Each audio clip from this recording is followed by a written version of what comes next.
the binomial distribution.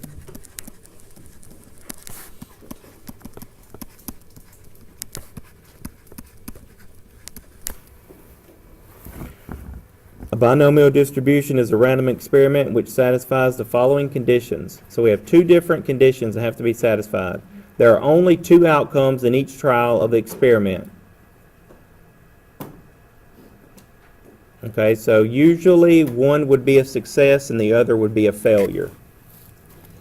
So we have two outcomes.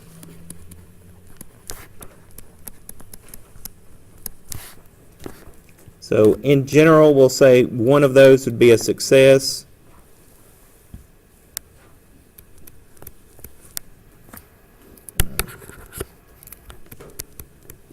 And the other would be a failure.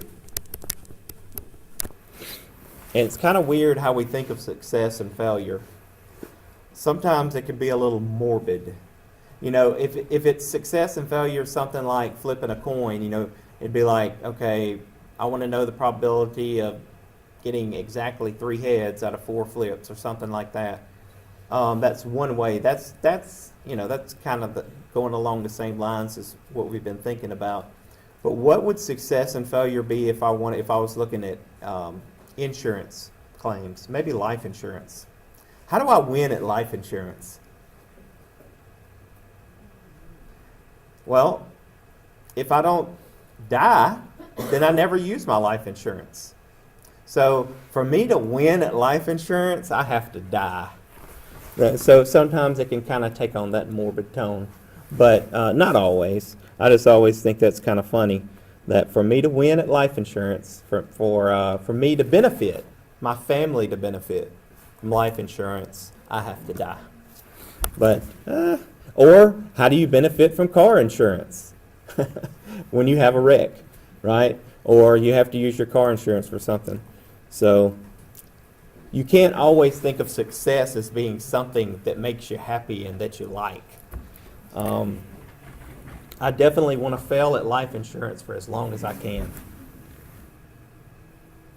All right, and then second, the experiment consists of n identical trials as described in condition 1. All right. N identical trials. So we want to have the same event go on every time.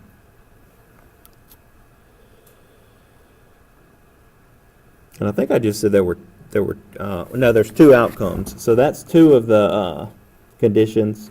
Third, the probability of success on any one trial is denoted by P and does not change from trial to trial. So success is going to be P. Failure is going to be 1 minus P. So if I think of success as maybe getting ahead, it would be 0.5, and then getting a tail would be 1 minus 0.5, which just so happens to be 0.5. So it doesn't have to be the same probability for each event.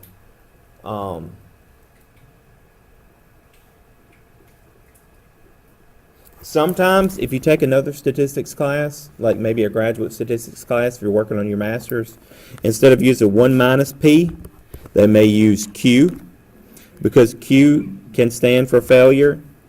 So P plus Q, that's success plus failure, always has to be equal to 1. And again, your book, though, when it talks about failure, it usually just uses 1 minus P.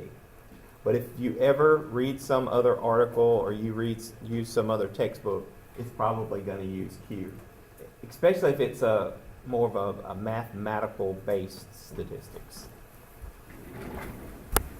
But it's okay. It's either way. The trials are independent, so one doesn't depend on the other. And the binomial random variable is the count of the number of successes in N trials. So the number of successes would be like our X.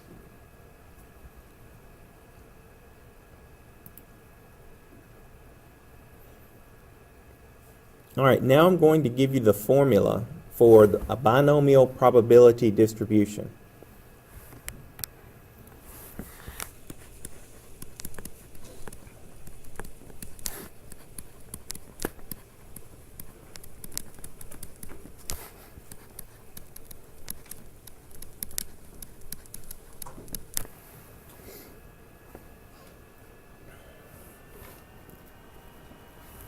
All right, so the probability that big X equals X is equal to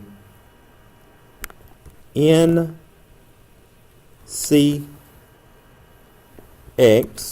So what does that mean? What's the C mean? Combination, right? So you have a combination, NCX, times P. What does P stand for? The success, the probability of success, to the X power times 1 minus P to the X power. I'm sorry, to the N minus X power.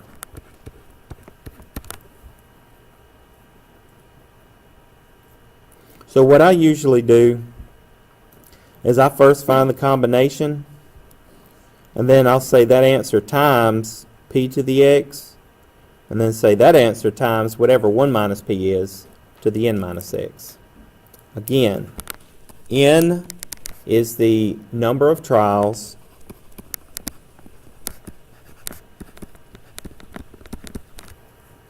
P is the probability of a success,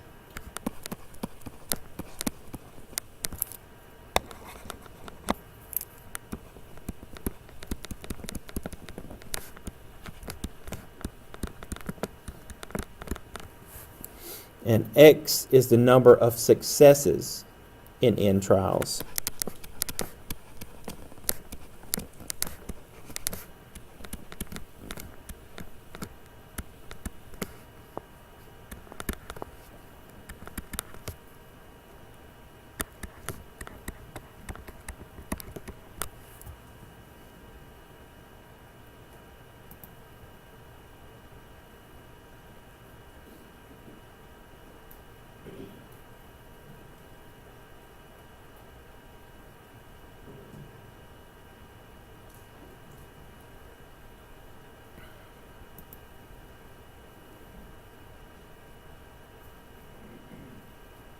All right, so let's look for a problem.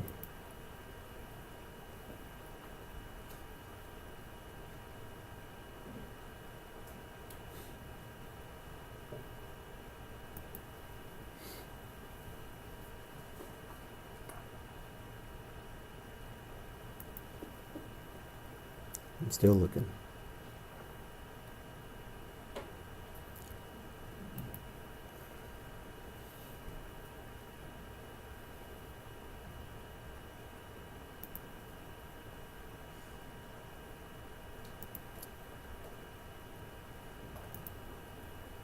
All right, let's just use the one out of the PowerPoint. That way I can explain it. All right, so let's look at the example 7.4.1. It says toss a coin 4 times and record the number of heads. Is the number of heads in 4 tosses a binomial random variable? So, does it meet all of the conditions, is what that's asking. There are only 2 outcomes. Heads or not heads. All right, so we don't even think about tails. The experiment will consist of 4 tosses of a coin, so n equals 4. The probability of getting a head or a success is 1/2, and that won't change from trial to trial. And let's see, the outcome of one toss will not affect other tosses. The variable of interest is the count of the number of heads in 4 tosses. So it does meet all of the conditions, and then you can see they constructed, if you look at the bottom right of your PowerPoint, they constructed a table with the 4 events and all of the outcomes. Okay? So you can see the number of heads that they got in the different events, different outcomes, and the probability of that happening each time. So you can see there's one row for the number of heads is 0, number of heads is 1, number of heads is 2, number of heads is 3, and number of heads is 4, and their corresponding probabilities. All right. We're going to use that same scenario, or no, we're not. We're going to use something similar now to look at a problem where we could apply the binomial probability distribution formula. It says roll a 6-sided die 4 times and record the number of 6s observed. Does the number of 6s rolled in 4 tosses meet the requirements? All right, so it goes through those, and it does show that they're all met. Okay, now if we wanted to know the probability of getting exactly, say, 4 6s.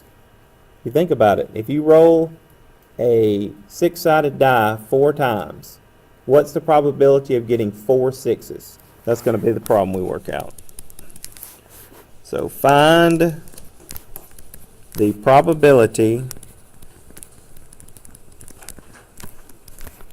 of rolling 4 6s in 4 rolls of a 6-sided die.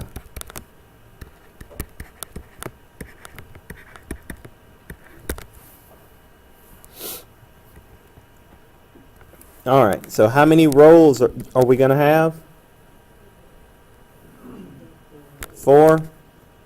All right, so if we roll it 4 times and we get 4 6s, how many successes are we going to have? All right, what's the probability of rolling a 6? 1/6. What's the probability of not rolling a 6? 5/6.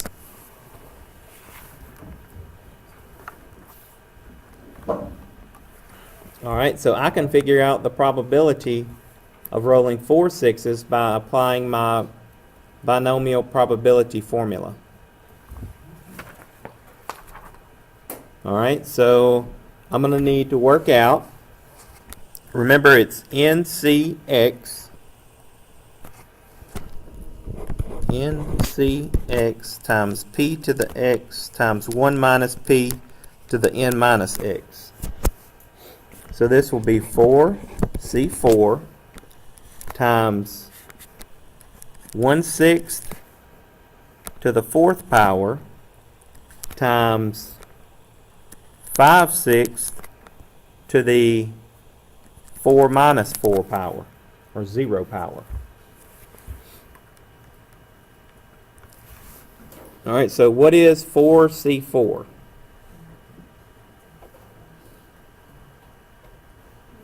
One.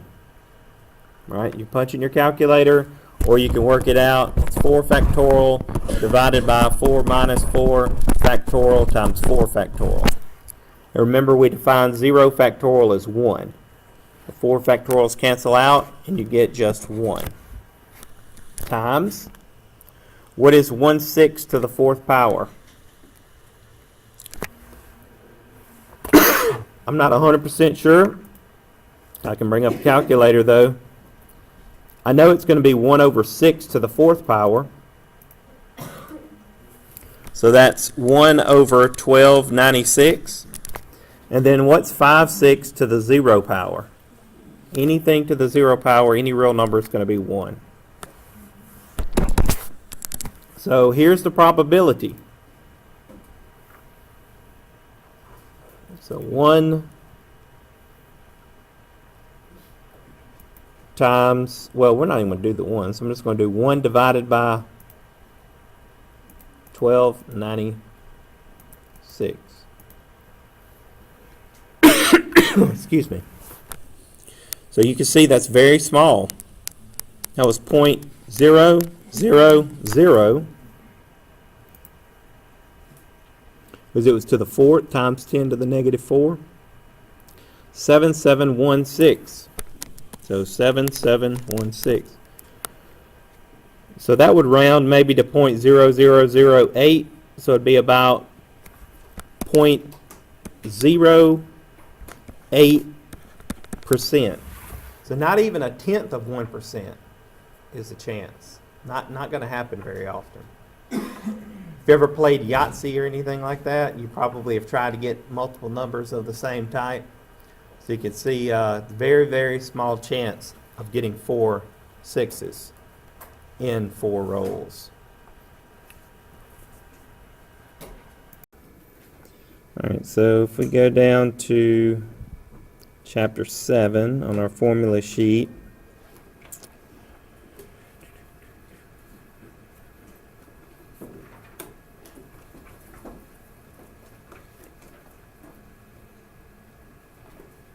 all right, so we're looking for the binomial probability distribution formula. So, looking at this one right here.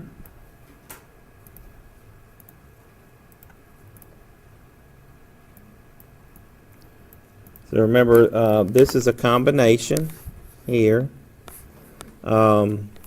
This P, that was the probability of a success.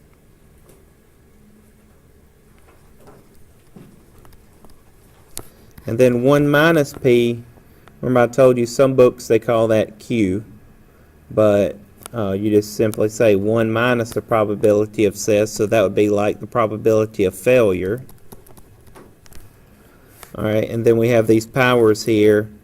X is the number of successes and N trials, so that power is X, and this power up here is N minus X. So really we have to work out this, and then multiply it times this, and that will give us the probability that we're looking for. Okay. So I'm going to pull up a homework type problem, and I'll work through it with you so that you can see how to work one of these. I know we may have briefly touched on this before, but you don't have to write down everything in this problem. I would probably just write down what we're trying to find here at the bottom. So it says, assume the random variable x as a binomial distribution with a given probability of obtaining a success.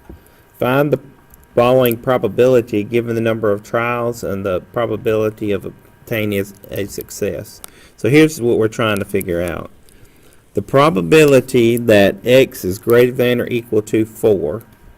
If we know that we have 6 trials, that's the number of trials, and the probability of success is 0.5. Alright, so if we want to know the probability, this isn't just x is equal to 4, this is probability that x is greater than or equal to 4. So to do that, we're going to need to find the probability that x equals 4 plus the probability that x equals 5 plus the probability that x equals 6. So to work this one problem, we have to work out these 3 problems. Okay? And we use the same formula every time. We have our n, we have our x, we have our p. And so we can calculate 1 minus p, and we can calculate n minus x. So let's do each one of these separately. They're not going to take very long. We can even use technology to help us if we need to do the combination, because it can work it out probably a little faster than we can. But the probability that x equals 4 for this binomial probability distribution is going to be, so we're going to have 6c4, and then we're going to say that times, We were told the probability of a success is 0.5.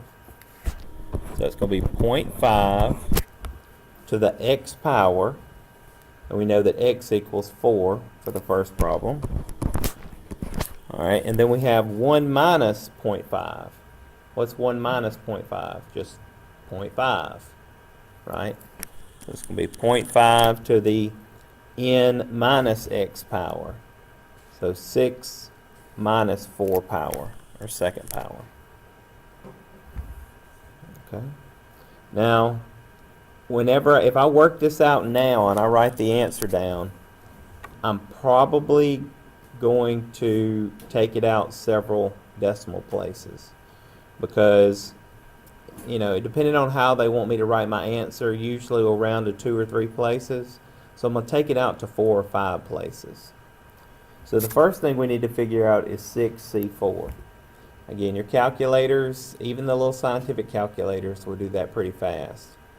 But that's 6 factorial divided by, what, 6 minus 4 factorial times 4 factorial. So what's that answer? What's 6C4?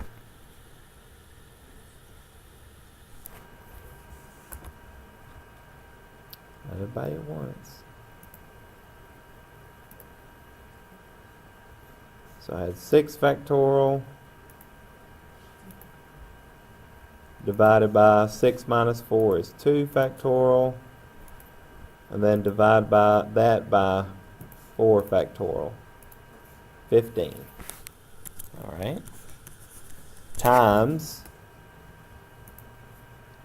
0.5 to the 4th power,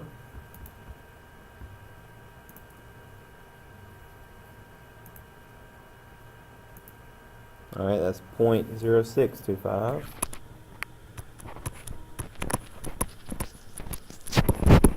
Times 0.5 to the 2nd power is just 0.25. All right, so that's going to be the probability that x equals 4 in this problem. So 15 times 0.0625 times 0.25. All right, and I'm going to write that out all the way out, 0.234375.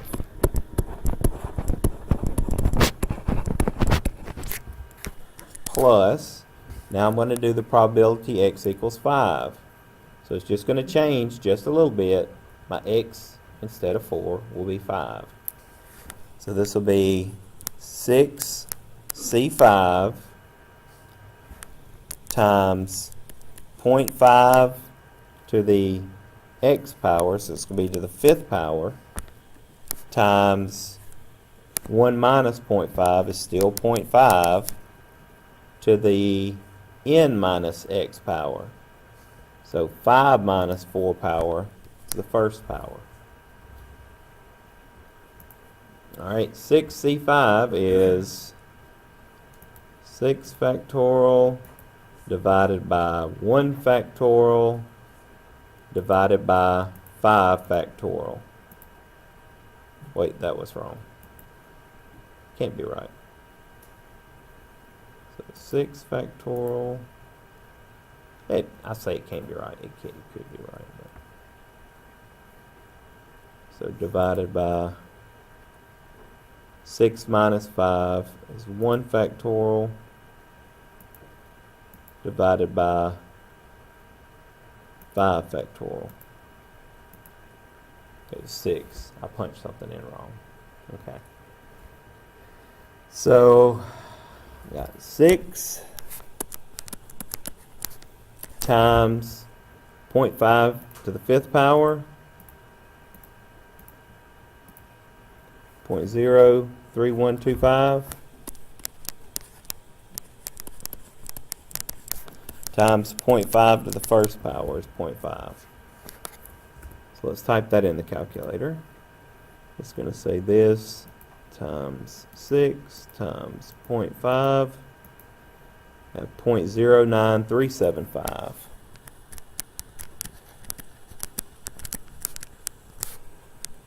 Plus, got one left, x equals 6.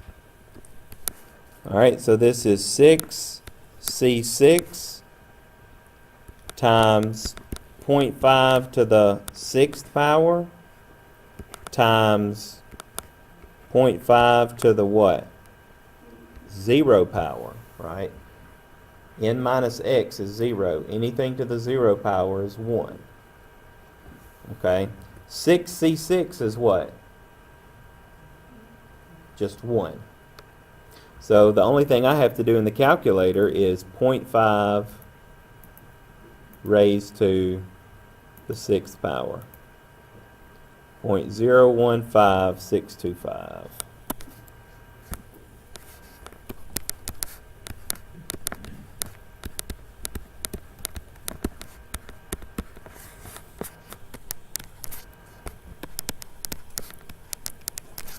So if I add those three answers together,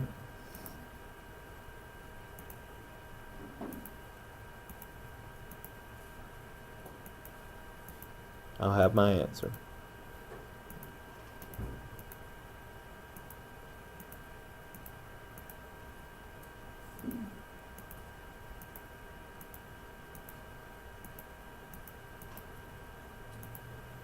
All right, so 0.34375.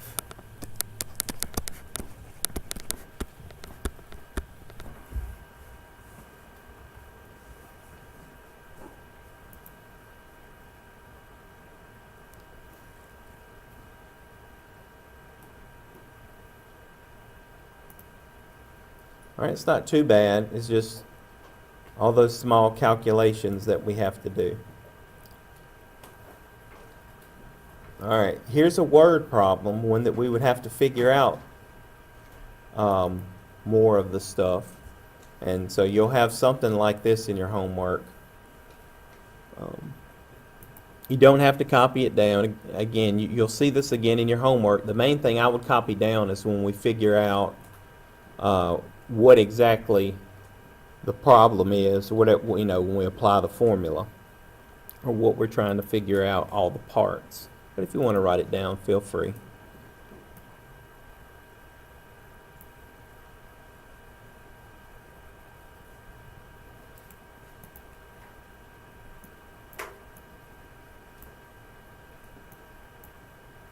All right, a researcher wishes to conduct a study of the color preferences of new car buyers.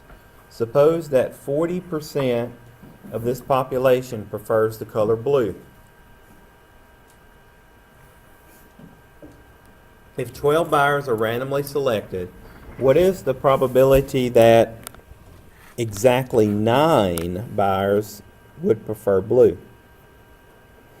Okay, so let's write down everything that we know. So we were told that 12 buyers are randomly selected. So that's the number of trials, n equals 12. We were told that 40% of the population prefer the color blue for a car, I guess in this certain area. Who knows, maybe their school colors are blue, so they like blue, so they buy a lot of blue cars. I don't know. That just tells me that P, the probability of success, which in this case is that they have a blue car, is 0.4, right? 40% is 0.4 or 0.40. All right. Now, I want to know the probability that exactly 9 buyers would be selected out of the 12. So I want the probability that x equals 9. So it didn't say is greater than or equal to 9. It didn't say greater than 9. It said exactly 9. So when it says exactly, we just have to work out one problem. Okay? So let's apply our formula. It's ncx times p to the x times 1 minus p to the n minus x. All right, so I want to find 12 C9 times the probability of success was 0.4. So that's 0.4 to the x power, so to the 9th. And then what's 1 minus 0.4? 0.6. And that's to the n minus x. So n was 12, x was 9. 12 minus 9 is 3. So you check my math. 12C9, that would be 12 factorial divided by 3 factorial divided by 9 factorial.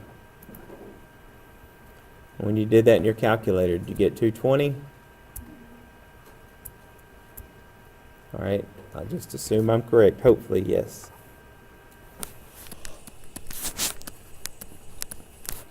Times 0.4 raised to the 9th power. 0.0026244. It's important that we keep this exact as we can.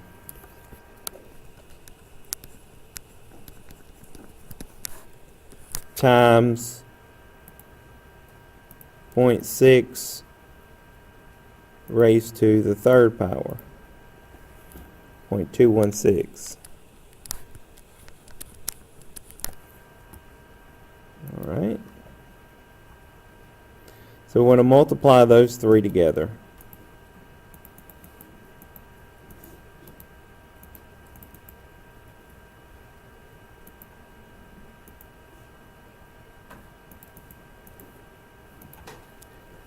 All right. I'm going to take this out to 4, let's see. I'll take it out to 4 significant digits.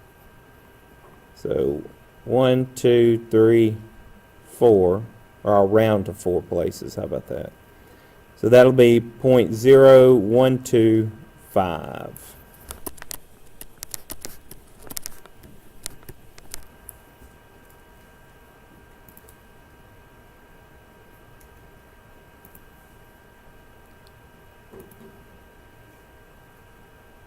So there doesn't seem like there's a very good chance that exactly 9 people would have a blue car. And of course, if we wanted to, you know, if this was real data, then we would probably figure it out for every number, and then we could figure out the probability that, you know, say 9 or more, or 9 or less. 9 or less would be a lot of work, right? Because we'd have to do 0, 1, 2, 3, 4, 5, 6, 7, 8, and 9. Okay, so that would be one way. The other way would be to use the complement. So, for example, on this previous problem that I worked, right here, where I found the probability of x being greater than or equal to 4, if the problem would have been the probability that x is, let's say, less than 4, then that would have been the probability of that x equals 3 plus the probability that x equals 2 plus the probability that x equals 1 plus the probability that x equals 0. Another way to do that, though, is to say 1 minus the probability that x is greater than or equal to 4. That's using the complement. So I could take my answer down here that I get from greater than or equal to 4, which was only 3 calculations, and then say 1 minus that, and that would give me the probability that x is less than 4. Because remember what all the probabilities have to add up to. If I take every possible probability, if this is any kind of probability distribution, it always has to add up to be 1. So we can use the complement of the event sometimes to help us shorten our work, if that makes sense. If it doesn't, maybe after you work a couple, it'll make a little more sense.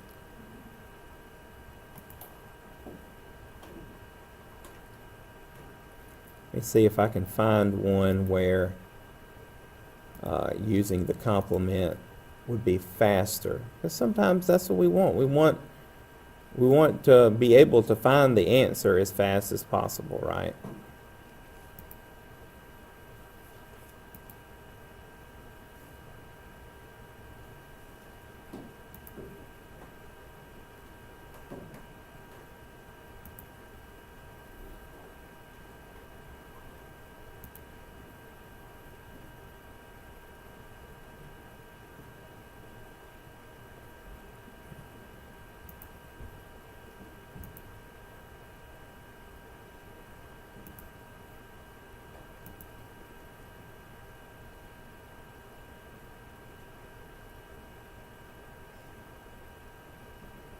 All right, I found one.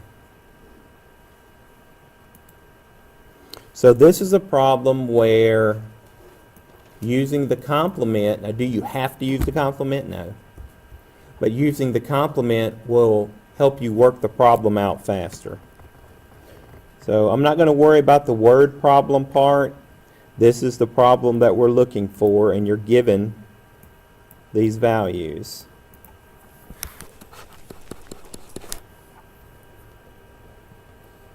So let's pretend that I didn't understand how to use the complement.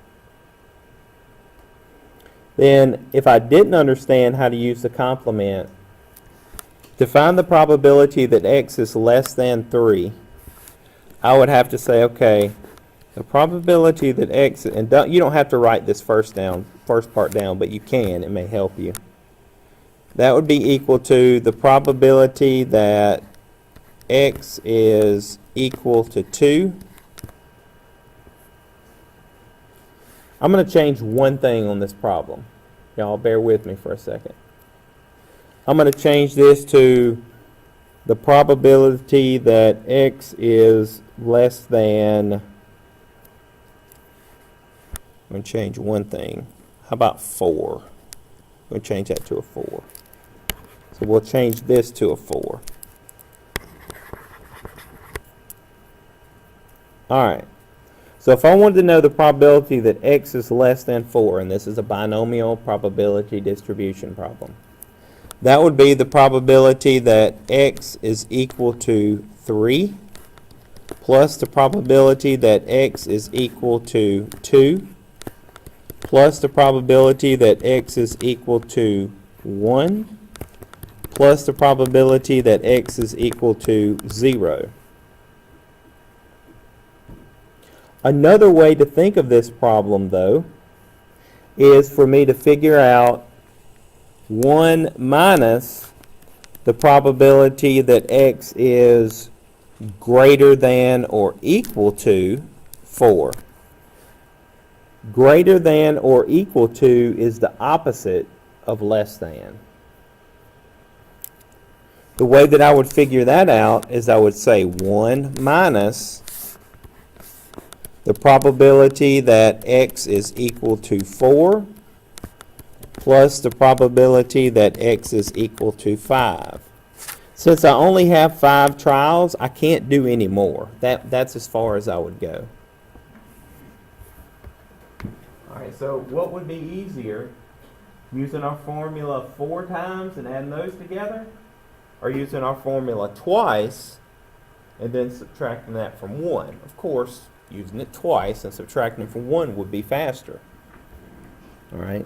Unfortunately, there's not just a couple buttons you can push in your calculator to do these. Now your calculator does make it to where sometimes you can put a lot of these in at once, or you can do your combinations and your things raised to powers and just put them in, and you don't have to do each calculation separately like I'm doing. All right. So here's how I would do this though. First I would work this out, and then I would work this out. So this would be, I look at my numbers here, this would be 5C4 times, the probability of my success is 0.7. So it's 0.7 to the x power times 1 minus 0.7, or 0.3 to the n minus x power. And n minus x here with 5 minus 4 will be 1. Then I'm going to add the probability of x equals 5. That's 5C5 times 0.7 to the 5th times 0.3 to the 0, because 5 minus 5 is 0. All right. So I can do this one a little quicker. I'll just punch it all in my calculator. I don't have a easy way to do my combination, but if I understand what I'm doing, I can pretty much do this in my head, right? So this is going to be what? 5C4 is 5 factorial divided by 1 factorial divided by 4 factorial, or just 5. If you're doing your calculator, you just get 5. So it's going to be 5 times 0.7 to the 4th power. 0.7 raised to the 4th power times 0.3 to the 1st power, or just 0.3. All right, so that's 0.36015.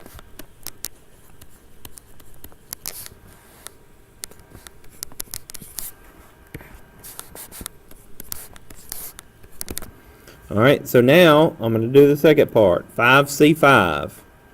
Well, that's just going to be 1.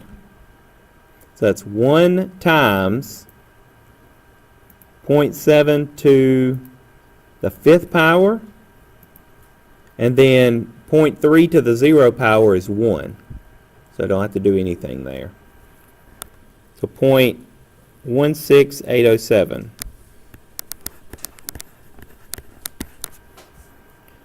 So I'm going to say 0.36015 plus 0.16807. So that's those two added together. And then I need to say 1 minus that. All right. The tricky way to do that in the calculator is that I could just make that negative and add 1 to it. 0.47178. 0.47178.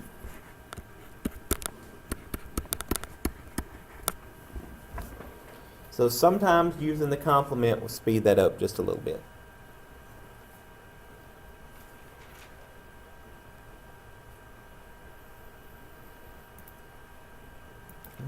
It's not too bad. And remember, if you forget your formulas, they're here on this formula sheet.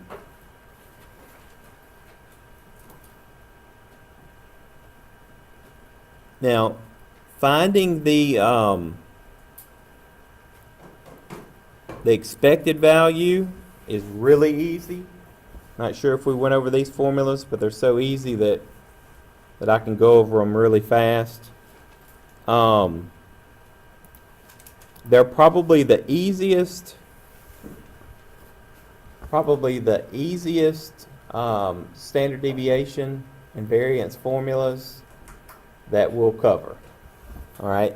If you know that you have a binomial probability distribution, then the mean, that's the expected value, is just equal to n times p.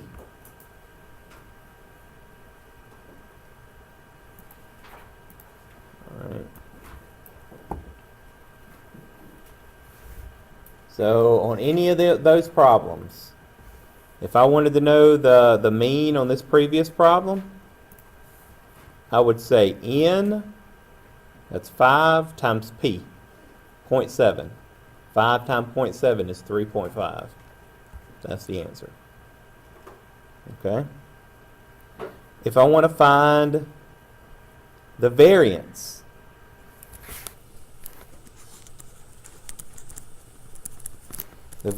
remember that if its population is sigma squared, it's equal to n times p times 1 minus p. That's it. So if I wanted to find the variance of this previous problem, it would be 5 times 0.7 times 0.3. 5 times 0.7 times 0.3. That's n times p times 1 minus p. You talk about easy.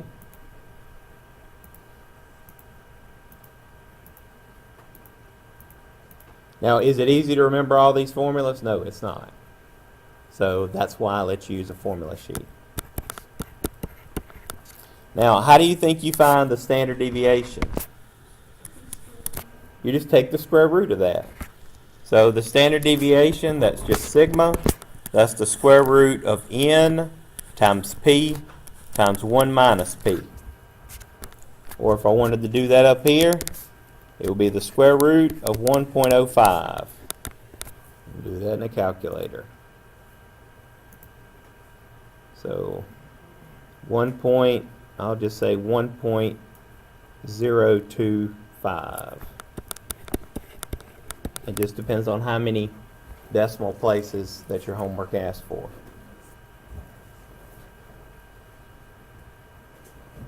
So finally, a standard deviation and a variance is easy to find. All right, that's the first one. So I need to put a lot of those on the test, right?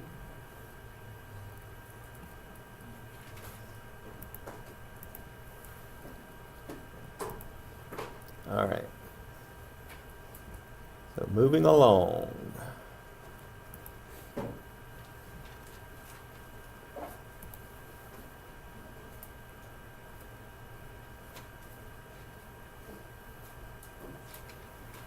All right, the main topic of this chapter that we're going over is all about discrete probability distributions. Okay, discrete probability distributions. This was the binomial distribution.